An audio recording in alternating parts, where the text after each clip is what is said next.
బడ్జెట్లో చాలా ప్రాజెక్టుల్ని ఛాలెంజ్ విధానంలో ప్రకటించడంతో ఆంధ్రప్రదేశ్కు కొత్త అవకాశాలకు ద్వారాలు తెరిచినట్టయింది. ఛాలెంజ్ మోడల్లో ప్రాజెక్టులు చేపట్టేందుకు రాష్ట్రం పూర్తి సంసిద్ధంగా ఉంది. ఇతర రాష్ట్రాలతో పోటీపడి chemical park, mega textile park, city economic reasons, university township వంటి ప్రాజెక్టుల్ని సాధించుకోగలమన్న విశ్వాసం మాకుంది. సిటీ ఎకనామిక్ రీజన్స్ ప్రాజెక్టులో పోటీ పడేందుకు విశాఖపట్నం ఎకనామిక్ రీజన్ ప్లాన్ను ఇప్పటికే సిద్ధం చేశాం. విజన్ స్వర్ణాంధ్ర 2047 అమలుకి ప్రాంతీయ ఆకాంక్షల్ని నెరవేర్చేందుకు, సమ్మిళిత అభివృద్ధి సాధించేందుకు మా ప్రభుత్వ ప్రాంతీయ అభివృద్ధి విధానాన్ని అవలంబిస్తోంది. విశాఖపట్నం, అమరావతి, తిరుపతి రీజన్లను రాష్ట్రానికి కీలకమైన గ్రోత్ ఇంజన్లుగా గుర్తించింది. నీతి ఆయోగ్తో కలిసి Visakhapatnam economic region economic master ప్లాన్ని తయారు చేశాం. శ్రీకాకుళం, పార్వతీపురం మన్యం, విజయనగరం, విశాఖపట్నం, అల్లూరి సీతారామరాజు, అనకాపల్లి, పోలవరం, కాకినాడ, తూర్పుగోదావరి, డాక్టర్ బిఆర్ అంబేద్కర్ కోనసీమ జిల్లాలు దీని పరిధిలోకి వస్తాయి. దీనిలో మొత్తం 7 గ్రోత్ డ్రైవర్లు ఉన్నాయి.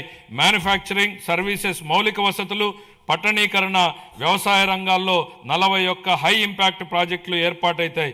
వాటికి అవసరమైన నిధుల్ని కేంద్ర ప్రభుత్వం, ప్రైవేటు రంగాల నుంచి సమకూర్చుకుంటాం. మెట్రో రైలు ప్రాజెక్టులతో సహా ఈ విశాఖ ఎకనామిక్ రీజన్కి సంబంధించి సుమారు 28,000 కోట్ల రూపాయలతో ప్రాజెక్టులు ప్రతిపాదనలు సమర్పిస్తున్నాం.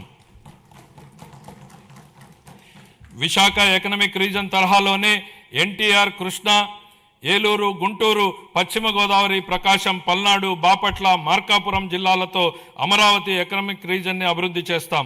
ఈ ప్రాంత సమగ్ర అభివృద్ధికి దోహదం చేసే వనరులు, గ్రోత్ ఇంజన్లు, బలాల్ని గుర్తించేందుకు శాస్త్రీయ పద్ధతుల్లో సామాజిక ఆర్థిక అధ్యయనం నిర్వహిస్తాం.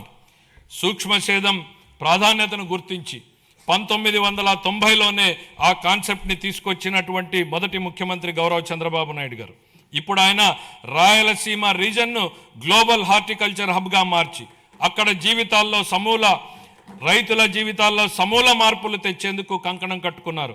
రాయలసీమ ఇంటిగ్రేటెడ్ డెవలప్మెంట్ ప్లాన్ సిద్ధం చేయించారు. అందులో భాగంగా 2030 నాటికి ఉద్యాన పంటల విస్తీర్ణాన్ని 8.41 లక్షల హెక్టార్ల నుండి 14.41 లక్షల హెక్టార్లకు పెంచబోతున్నాం.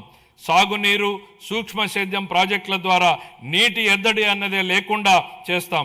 ప్రపంచ మార్కెట్లతో అనుసంధానానికి రోడ్స్ కనెక్టివిటీ పెంచుతాం.